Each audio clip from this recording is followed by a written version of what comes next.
En el Caribe colombiano,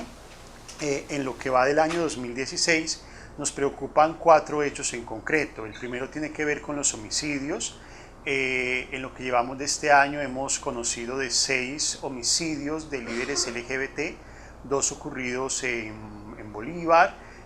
2 ocurridos en La Guajira, 1 ocurrido en el Magdalena y 1 más en el Cesar.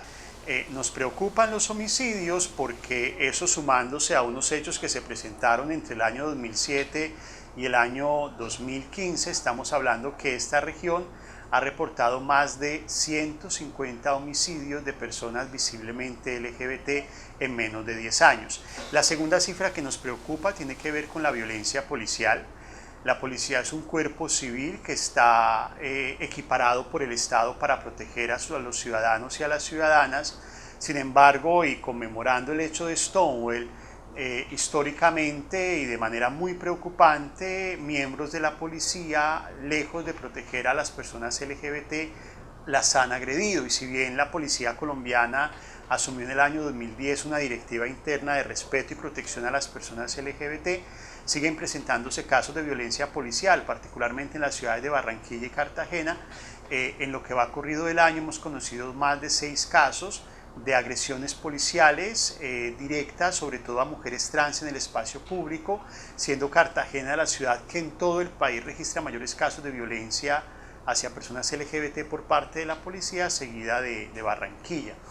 En tercer lugar, nos preocupan las amenazas de los grupos en el marco del conflicto armado y de las BACRIM.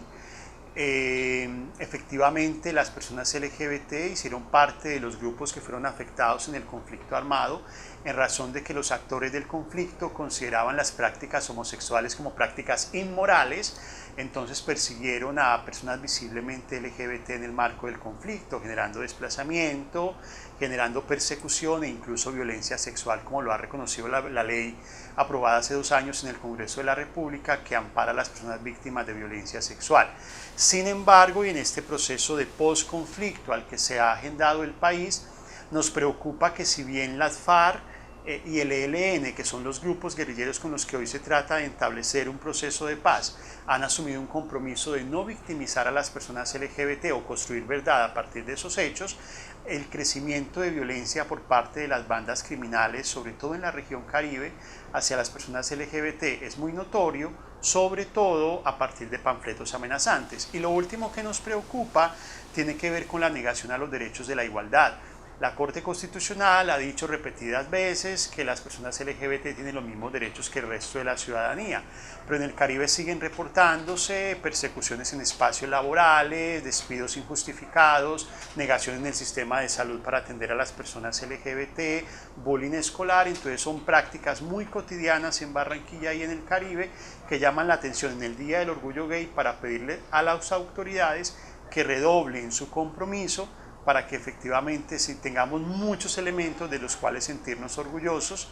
en una fecha como hoy. Desde Caribe Afirmativo creemos que es necesario activar 4 acciones concretas en Barranquilla y el Caribe para efectivamente convertirnos en una sociedad garante de los derechos de las personas LGBT. La primera tiene que ver con la cultura ciudadana. Lastimosamente, la cultura ciudadana caribeña sigue naturalizando la violencia hacia las personas LGBT, sigue haciendo a las personas LGBT víctimas de burlas, de bullying, de matoneo. Entonces lo primero que tenemos que hacer, y en eso estamos empeñados en Caribe Afirmativo, es generar procesos de sensibilización y formación a la ciudadanía, para que la ciudadanía del Caribe entienda y reconozca que las personas LGBT son ciudadanos con iguales derechos e iguales deberes. El segundo propósito que tenemos tiene que ver con las autoridades. Necesitamos un mayor compromiso de los alcaldes, de los gobernadores, de los consejos distritales y municipales, para que en los planes de desarrollo se estipulen metas concretas para superar la homofobia, que hayan planes de sensibilización, que hayan campañas de prevención de la violencia y sobre todo que los gobiernos sean los primeros responsables de liderar estas acciones. El tercer ejercicio que se debe implementar en la región Caribe es prevenir la violencia por parte de las autoridades, llámese policía, llámese fiscalía, investigar la violencia y sancionar los altos niveles de impunidad que tenemos frente a la violencia que afecta a las personas LGBT. Y el cuarto reto que tenemos es el empoderamiento de la ciudadanía LGBT. Estamos en un momento muy importante donde cada vez salen más a lo público personas LGBT desde organizaciones, desde procesos de liderazgo individual. Necesitamos que todos esos procesos se fortalezcan y de esa manera en todos los rincones del Caribe, en todos los barrios de Barranquilla, tengamos ciudadanos y ciudadanas LGBT empoderados que están exigiendo sus derechos, una comunidad que está avanzando en la cultura ciudadana de respeto y de convivencia con las personas LGBT, una autoridad local que está generando campañas de garantía de derechos y una autoridad investigativa que está previniendo y sancionando la violencia.